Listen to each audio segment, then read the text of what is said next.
Kan juga nanti ngaku-ngaku susah begitu ya.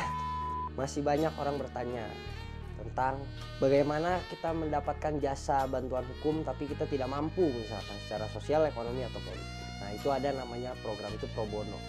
Ya, pro bono itu bantuan hukum yang diberikan oleh seorang advokat itu secara cuma-cuma, tidak dipungut biaya. Nah itu juga diatur di Peraturan Peradi Nomor 1 Tahun 2020 tentang bantuan hukum secara cuma-cuma.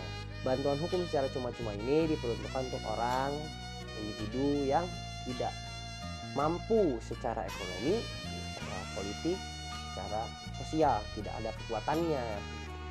Jadi dia tidak bisa mendapatkan jasa bantuan hukum yang harus membayar misalkan gitu. Makanya dibilangnya ada pro bono yang cuma-cuma.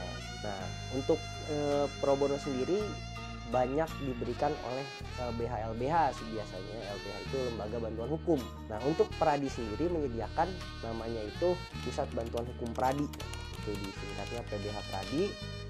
Nah itu tuh biasanya di tiap DPC Peradi itu ada pusat bantuan hukumnya. Pusat bantuan hukum Peradi itu tidak dipungut biaya alias pro bono juga. Tetapi tidak sedikit juga bahwa program jasa bantuan hukum secara cuma-cuma ini atau pro bono ini juga disalahgunakan oleh masyarakat ya, bahwa ada masyarakat yang tidak sedikit datang itu bilangnya tidak punya dana, misalkan tidak punya kekuatan apa gitu kan. Tetapi sebenarnya tidak seperti yang dia bilang gitu. Dia hanya ingin mendapatkan bantuan hukum tapi nggak bayar kan begitu kan. Nah itu tidak boleh.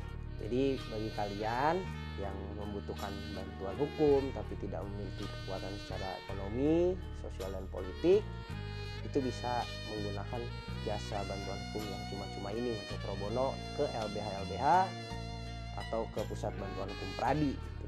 Tapi jangan juga nanti ngaku-ngaku susah begitu ya. Menurut kalian gimana tentang pro bono atau bantuan hukum secara cuma-cuma ini? Komen di bawah ya, jangan lupa di like.